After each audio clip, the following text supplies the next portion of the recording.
CRTV News, nothing but the news.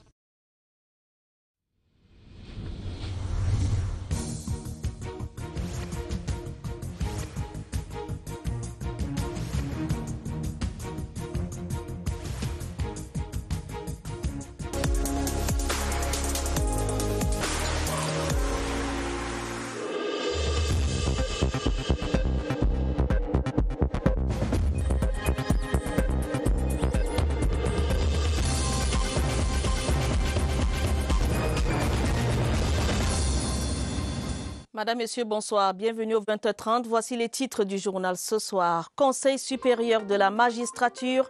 L'instance se réunit demain 10 août sous la présidence du chef de l'État. Les missions de l'organe, son fonctionnement et les enjeux de cette session dans ce journal.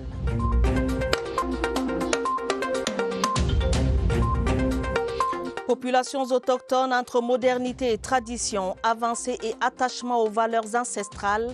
La Journée internationale des peuples autochtones célébrée ce 9 août, tandis que l'inclusion de ces peuples reste un défi majeur à relever. L'imprudence, la maladresse et la négligence sur nos routes ont encore tué.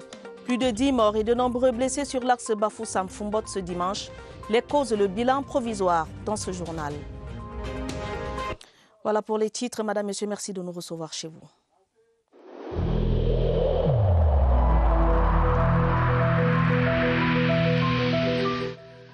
Le port du masque dans l'espace public restera obligatoire jusqu'à nouvel ordre.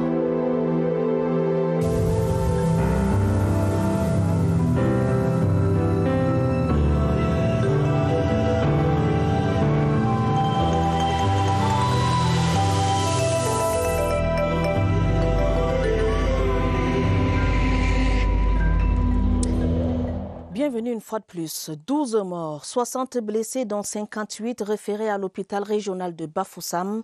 C'est le triste bilan provisoire de l'accident de la circulation survenu tôt ce dimanche sur l'axe Bafoussam-Foumbot. L'excès de vitesse serait la cause de ce drame qui vient endeuiller de nombreuses familles. Récit des faits avec Jean de Dieu Coigneux de CRTV Ouest. Le service des urgences de l'hôpital régional de Bafoussam débordé. Le personnel est au four et au moulin pour voler au secours des accidentés. Ou selon les riverains, c'est aux environs de 6 heures ce dimanche que l'accident est survenu. Cette camionnette immatriculée NW 0953F, devenue un amas de ferraille, transportait des personnes qui se rendaient dans leur plantation et a perdu son système de freinage sur la falaise de Banefo avant d'échouer sa vitesse folle ici. Ce dimanche matin, lorsque nous partions au marché, cette voiture, comme vous la voyez, après avoir dépassé là où il y a les dondans, au niveau d'en haut là, il a commencé une course de folie.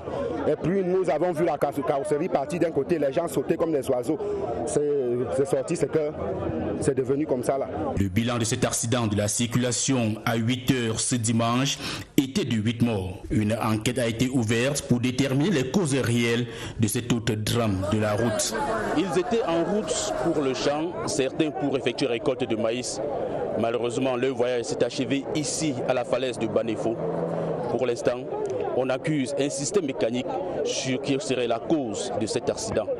En direct de Banefo, Bafoussam, Jean de Dieu Coigneux pour la CRTV. Les condoléances émues du 20h30 aux familles si durement éprouvées. Une session du Conseil supérieur de la magistrature est convoquée demain 10 août par le président de la République. Une importante assise qui se penchera sur les grands dossiers de la justice. En attendant, arrêtons-nous ce soir sur les missions et le fonctionnement de cette institution judiciaire. C'est avec Thérèse Yolande Dima. Le Conseil supérieur de la magistrature est une instance au rôle clé que lui confère la Constitution du Cameroun parce qu'il a le pouvoir d'assister le chef de l'État dans sa fonction de garant de l'indépendance de la justice. En tant qu'organe de sanction, le Conseil instruit les dossiers disciplinaires et donne également un avis sur les recours en grâce. Son rôle consultatif dans la production législative fait aussi partie de ses prérogatives, notamment en matière des projets de textes réglementaires relatifs au statut de la magistrature. Autant de missions majeures qui incombent à cette instance que dirige le président de la République Paul Biya, qu'assiste un vice-président, en l'occurrence le ministre de la Justice, garde des Sceaux.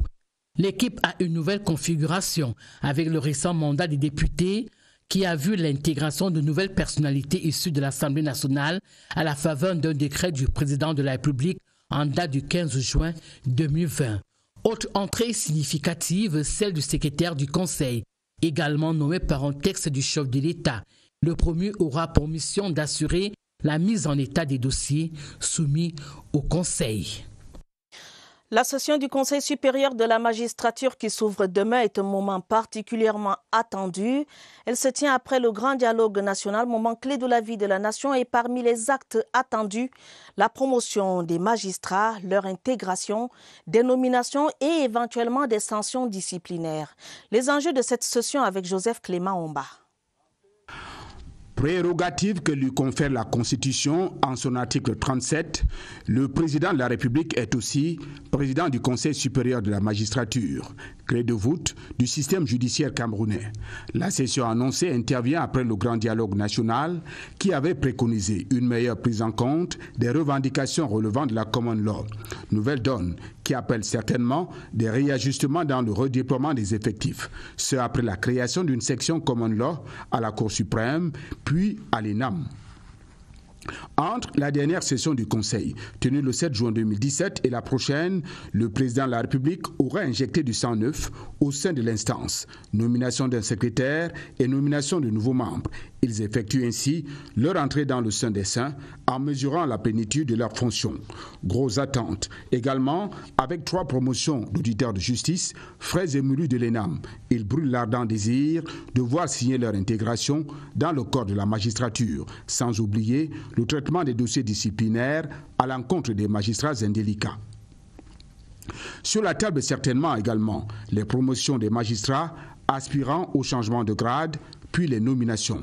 Le pouvoir judiciaire est exercé par la Cour suprême, les cours d'appel, les tribunaux. Certains de ces ressorts judiciaires ont des postes clés qui sont vacants du fait des décès ou de l'atteinte de la limite d'âge de 65 ans pour les magistrats du 4e grade. L'on devrait donc s'attendre à un grand redéploiement des effectifs pour pourvoir à leur remplacement en vue d'un fonctionnement harmonieux de la justice avec des hommes et des femmes méritants, capables de dire le droit en toute indépendance. La session est donc l'une des plus attendues. Ce dimanche 9 août 2020 est dédié aux peuples autochtones. Dans la région de l'Ouest, l'intérêt est porté sur les Mbororo, un peuple pris désormais entre 2 pôles, la sédentarisation et le nomadisme, à la recherche de pâturage pour le bétail. Incursion dans l'univers Mbororo à l'ère de l'inclusion, c'est un reportage que signe Igor Bissay de CRTV Ouest. Les Mbororo, dont l'activité première est l'élevage, sont des autochtones et comptent se faire entendre. Jusqu'à présent, les Mbororo n'ont pas suffisamment accès à la terre de manière définitive, mais les conflits de plus en plus sont quand même réduits. 5 chaufferies pour environ 50 000 âmes, c'est insuffisant selon les concernés. Ensuite, l'épineux problème de l'éducation scolaire, parfois justifié par la distance entre l'école et les campements. Des problèmes auxquels le ministère des Affaires sociales entend apporter sa contribution. Nous les encadrons au quotidien, c'est-à-dire on les éduque, on les sensibilise, on les informe par rapport aux différentes actions que mène l'État. En dehors de cela, le ministère des Affaires sociales a pris comme responsabilité de créer même des services d'action sociale auprès de ces populations pour un meilleur encadrement, comme c'est le cas à Didango. Le peuple Mbororo se dit tout de même fier et valorisé depuis la création en 1994 de la Journée internationale des populations autochtones. Dans la région de l'Est, plein feu sur les Baka de Mayos, un peuple campé dans le département du Oignon, estimé à quelques 400 âmes. Ces Camerounais se sont appropriés le thème de cette édition, Covid-19 et résilience. Voyons cela avec Victorine Beguel de CRTV Est. Dès les premières heures de la matinée, le village s'est vidé de ses habitants, direction la forêt. Seuls les enfants et les personnes âgées alimentent la contrée. Maintenant, c'est le moment où tous les Baka pas en forêt. Il y a la récolte, les fruits, les mangues sauvages. Il y a comme le cacao de l'Ombaka. Il peut cueillir et venir vendre. Dans ce campement vivent environ 400 âmes. D'autres communautés venues s'associer au Baka, majoritaires à Mayous. Malgré ce brassage de culture, l'homme Baka est resté attaché à sa culture. On a les écorces amères, comme on a le bibinga, le moabi. Quand on prend ça, ça nous donne un peu de protection pour éviter le coronavirus. L'école publique de Mayous a dû suspendre ses activités à milieu d'année scolaire, comme partout d'ailleurs au Cameroun, le Covid-19 oblige. Et les élèves qui ont très vite intégré la vie communautaire sont conscients du danger qui rôde, c'est dire que le message en lui-même est passé. On doit laver les mains à chaque moment et du savon et l'eau. On doit porter le cache-nez. La résilience au Covid-19 au campement Baka de Mayous est en bonne voie. Une semaine d'activité était organisée pour commémorer la 26e édition de la Journée internationale des populations autochtones au Cameroun. À l'occasion, la ministre des Affaires sociales a présidé la 7e session du comité intersectoriel relatif aux solutions à apporter aux préoccupations des peuples autochtones. Sur les actions menées, je vous propose d'écouter Pauline Irène Guéné dans cet extrait sélectionné par Daniel Menanga. L'occasion d'affirmer l'engagement du gouvernement et ses partenaires à la promotion de l'inclusion sociale des populations autochtones, au même titre que toutes les autres personnes socialement vulnérables. Et puis le comité interministériel de suivi des projets et programmes impliquant les populations autochtones, pour répondre à la préoccupation de coordonner et d'harmoniser toutes les actions des différents acteurs, le Covid et la résilience des populations autochtones. C'est le thème qui a été retenu cette année par les Nations Unies. Il est interpellateur. Nous avons élaboré le plan d'action opérationnel. Il y a une campagne de sensibilisation qui a été lancée sur à peu près 100 communes pour pouvoir sensibiliser ces populations sur les mesures. Restons dans les communautés pour dire que les missions d'un chef traditionnel, la bonne gestion des communautés et la bonne tenue d'une chefferie, ce sont là des rappels faits aux garants des traditions ancestrales de la région de l'Est à Yokadouma. Ils participaient à un séminaire de renforcement de leurs capacités dans le but de maintenir la paix et la discipline au sein des communautés. Eli Omer Ondo de CRTV Est. Les participants à ces travaux de Yokadouma sont plus de 80, soit 76 chefs traditionnels de 3e degré, assistés certains, dont notables, et 3 chefs traditionnels de 2e degré encore appelés chefs de canton. Ils renforcent leurs capacités sur des notions telles que la gestion des communautés et leurs biens et les missions qui leur sont assignées par le décret présidentiel du 15 juillet 1977 qui organise les chefferies traditionnelles. Il est question de rehausser la tradition, la place du chef et de redonner les lettres de noblesse à notre chefferie traditionnelle. Il est donc question pour l'administration locale de tout mettre en œuvre pour que les dérives souvent observées et qui ternissent l'image de la chefferie traditionnelle ne soient plus au goût du jour.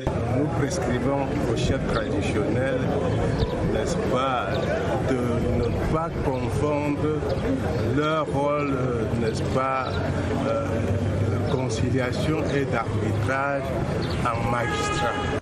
Pour le sous-préfet de l'arrondissement de Yokadouma, Guy Régis et Cizeux, il est grand temps que les gardiens de la tradition se fassent respecter et remplissent pleinement leurs fonctions pour que le développement local prenne enfin son envol dans cet arrondissement de la Bumba-Ngoko qui abrite le chef-lieu de département.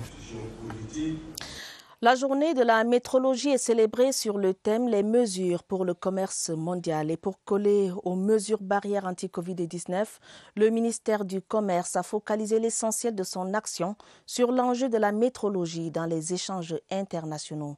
Des débats sur la question ont été menés à Yaoundé. Luc, bienvenue au Nana.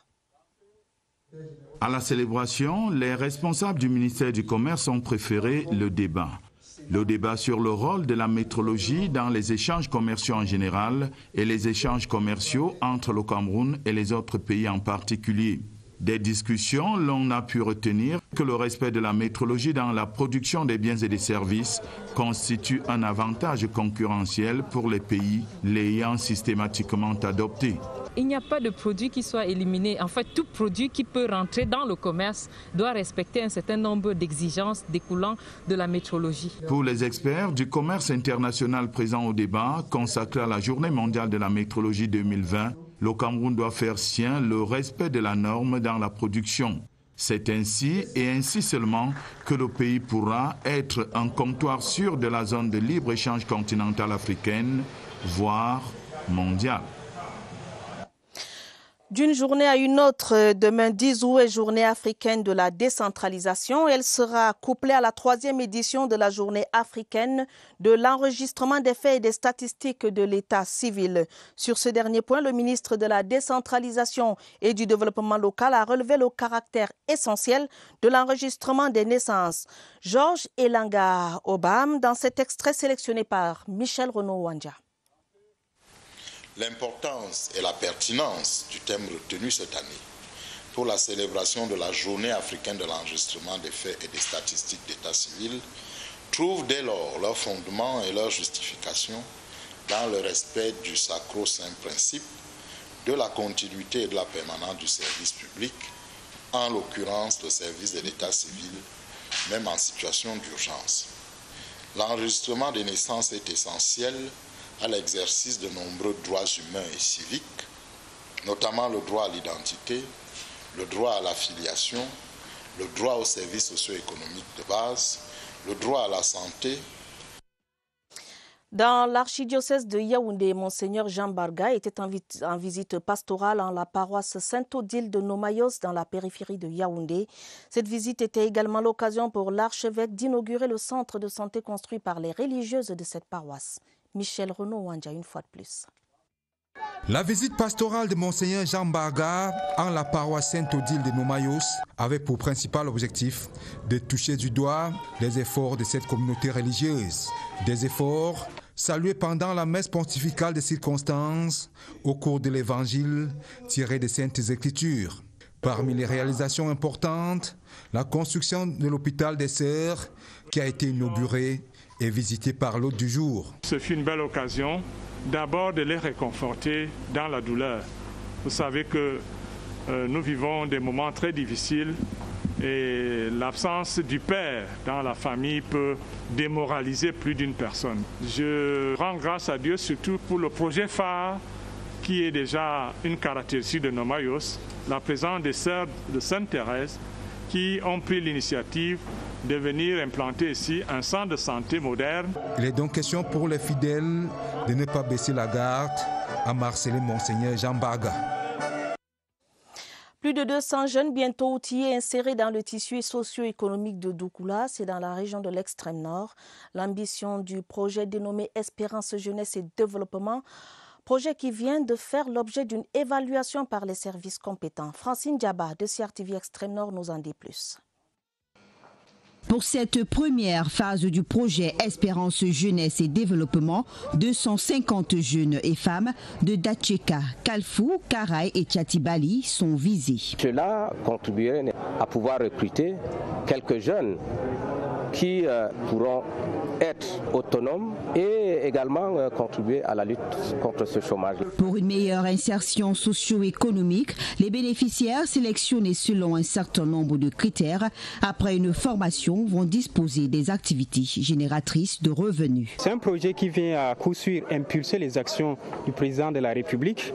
Nous sommes très rassurés que le projet sera bien mené sur le terrain. En lançant le projet en présence des maires des communes concernées, le représentant du préfet du Mayo Danaï a demandé aux bénéficiaires de saisir cette opportunité pour s'auto-employer.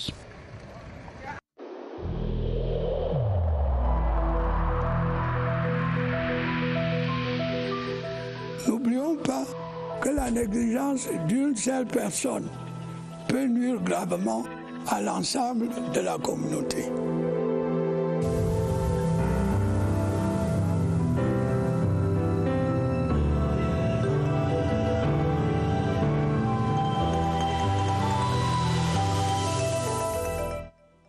Le point de la riposte anti-Covid-19 au Cameroun, direction le centre des opérations d'urgence de santé publique. Retrouvons sur place là-bas notre reporter Évariste Yenga qui a suivi comme à l'accoutumée le point de presse quotidien des responsables de la santé publique. Bonsoir Évariste, quelles sont les nouvelles ce soir? Vous avez l'antenne.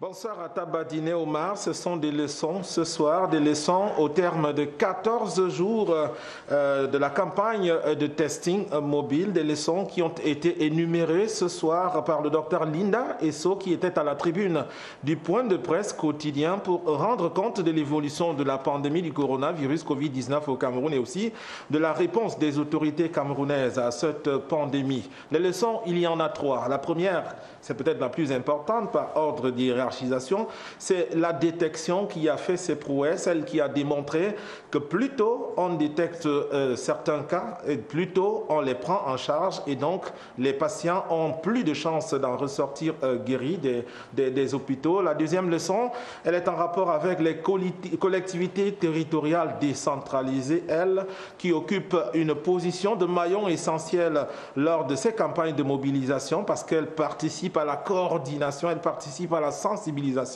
elles participent aussi à la mobilisation des masses sans être exhaustif. Et la troisième leçon, voudrais-je dire, il s'agit du rôle de ce que le docteur Linda Esso a qualifié de solidarité nationale. Elle indiquait par là la participation concertée de plusieurs secteurs d'activité. Il n'y a pas que les autorités sanitaires, il y a des personnalités, il y a les collectivités telles qu'on vient de le relever. Il y a par exemple dans le cadre des marchés des régisseurs qui se mêlent aussi pour essayer de participer non seulement à la sensibilisation mais aussi à la mobilisation des personnes afin que celles-ci viennent se faire dépister. En termes de chiffres, les 14 premiers jours qui étaient la phase pilote ont fait une bonne démonstration, une bonne impression avec plus de 3400 personnes qui ont été testées. Sur les 3400 personnes, eh bien 112 ont été déclarées testées positives. Voilà l'essentiel des nouvelles de ce soir. À vous le plateau. Merci Évariste Yenga, merci pour tous ces enseignements. Nous avons retenu, les téléspectateurs et moi-même avons retenu l'essentiel de ces leçons. Bonne soirée à vous là-bas sur place. La page triste du journal, Anselme Bogos, machiniste à la CRTV, a été inhumé ce week-end dans son village natal. De nombreux amis et proches l'ont accompagné dans ce voyage pour l'éternité. Le directeur général de la CRTV était représenté par Amadou Baïza, le directeur des technologies et solutions TV. Elvire Ninangalim pour les détails. L'écho du deuil a traversé la Sanaga maritime. Anselme Bogos, le machiniste s'en va. La bibliothèque de la production vidéo de la CRTV laisse ses machines et sa logistique. Il retourne à la terre de ses ancêtres à Makob par Pouma. Parmi les personnes venues lui rendre un dernier hommage, des collègues et amis. C'est dans les Saintes Écritures que le prédicateur a puisé les mots de réconfort pour la grande famille éplorée. Les différents témoignages ont mis l'accent sur sa détermination et son honnêteté. Des valeurs reconnues par sa hiérarchie, le directeur général de la CRTV, représenté ici par Amadou Baïza, directeur des technologies et solutions TV. 34 ans de service à la CRTV, le sens de travail de Anselme Bogos l'avait plongé comme machiniste dans la production de grands films, notamment Paris à tout prix et Les Saignantes. Anselme Bogos s'en va à 60 ans, laissant un grand vide. John Ebongole, l'ancien ministre, ancien gouverneur des provinces d'alors du Nord-Ouest et du Sud-Ouest et ancien PCA de la Sonara, a été porté en terre hier samedi à Kumba dans la région du Sud-Ouest. Le secrétaire à l'organisation du comité central du RDPC représentait sa famille politique tandis que le gouverneur de la région du Sud-Ouest représentait le chef de l'État. Le compte rendu de Gilles-Claude Mbongetundi à Bouya. Lorsqu'un patriarche de 80 ans décède, pas de place pour les larmes, on célèbre son existence. C'est une fête, n'est-ce pas, de quelqu'un qui est en train de partir. Il a déjà fait de grandes choses dans cette République. Maintenant, on est en train de dire au revoir papa. Merci papa pour tout. À la PCC, le révérend docteur Nyansa Koniku a salué l'engagement spirituel de ce chrétien de la première heure. Sa famille professionnelle porte également le deuil. Quant à sa famille politique, le RDPC, l'on garde de lui l'image d'un membre du bureau politique pétri d'expérience. Le camarade John Ebongole, qui est non seulement un membre du bureau politique de notre parti, mais qui a aussi occupé d'importants postes à la République. Bernard Okaliabilai a élevé John Ebongole au rang de commandeur. Tandis que le procès de mon décès s'égrène, l'évêque de Mbalmayo va y mettre un terme. L'Église catholique, le second pilier de ma vie, me rend hommage. Mes amis se sont déplacés. Ils n'iront pas là-bas, derrière la case, au tombeau. Seuls les patriarches et les ministres du culte me verront descendre sous terre. Il est mort, papy. Moment de tristesse à l'aéroport international de Yaoundé-Nsimalen à l'arrivée de la dépouille de Berthe Aléocole la nuit dernière. L'épouse de l'ancien ministre Jean-Marie Aléocole, décédé le 4 août dernier à Sousse en Tunisie. Berthe Aléocole aura marqué par son engagement l'action humanitaire de la première dame camerounaise. Elle était vice-présidente du CERAC, mais aussi trésorière générale de la Fondation Chantal Biya. Des prières et louanges ont rythmé l'arrivée de la dépouille de celle qui aura, au cours de 2 mandats, été maire de la commune de Messok de 2002 à 2013 dans la région de l'Est. Elle décède à l'âge de 72 ans. Repos éternel. Nous prenons la direction du studio 2 du centre de production de la CRTV en balade, prendre les nouvelles de votre magazine dominical Scène de presse. Retrouvons sur place au studio de Lucrèce Mebenga. Bonsoir Lucrèce. Qu'y a-t-il au menu de Scène de presse ce soir? Tabazine Omar et bonsoir à vos téléspectateurs. Au menu de Scène de presse ce soir, examen officiel, comment rétablir la confiance. Cette question sera posée au professeur Barnabé Mbalazé, doyen honoraire de la faculté des sciences de l'éducation de l'université de Yaoundé 1 et directeur honoraire de l'école normale supérieure. Serge Pout, le chef du département transmédia de la CRTV, mènera cet entretien. Et comme vous pouvez le constater, nos invités sont déjà sur ce plateau. Dans la deuxième partie de Scène de presse, le professeur Joseph-Marie Mendimi, le directeur de l'hôpital Jameau, nous dira s'il y a oui ou non risque de résurgence du Covid-19 au Cameroun. Et il sera interrogé par Nathalie Vogo, le chef service société de la rédaction centrale ici même à la CRTV. À tout à l'heure. Merci Lucrèce. Le rendez-vous est pris juste après ce journal. Au-delà des frontières nationales, un grand élan mondial de générosité et de compassion se manifeste à l'égard du peuple du Liban. Le président de la République du Cameroun a adressé un message de condoléances aux autorités libanaises, tandis que la Commission européenne a mobilisé ce dimanche 40 milliards de francs CFA au titre de l'aide à ce pays. Les détails avec Séverin Alégambéli. La fouille des décombres se poursuit au port de Beyrouth. Mais l'espoir de retrouver des personnes vivantes est assez faible.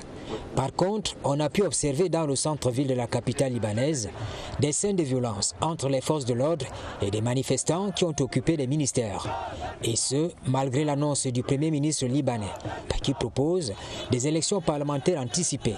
Malgré la démission du ministre de l'Information, Manal Abdel Samad. Un point de positif dans la journée tout de même. Lors de la conférence des donateurs, la Commission européenne a promis un total de 40 milliards 950 millions de francs CFA pour financer l'aide humanitaire d'urgence au Liban. Il est précisé que le nouveau financement humanitaire de l'Union européenne sera acheminé à travers les agences des Nations Unies, les ONG et les organisations internationales. Il fera l'objet d'un contrôle strict et doit bénéficier aux personnes les plus touchées afin de couvrir les besoins essentiels.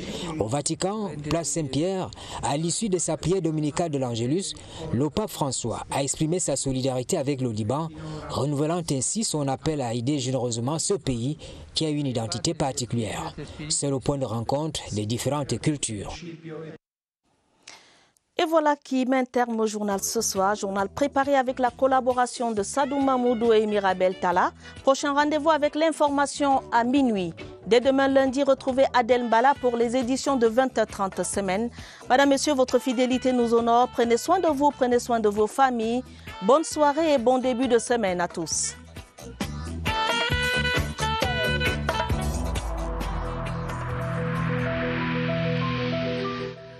Il est essentiel que les mesures qui ont été indiquées soient absolument respectées par chacun de nous. Lavez-vous régulièrement les mains à l'eau et au savon ou à l'aide d'un gel hydroalcoolique. Restez à au moins 1 mètre de distance des autres personnes, surtout si elles toussent, éternuent ou ont de la fièvre. Si vous avez de la fièvre, de la toux ou des difficultés à respirer, consultez un médecin.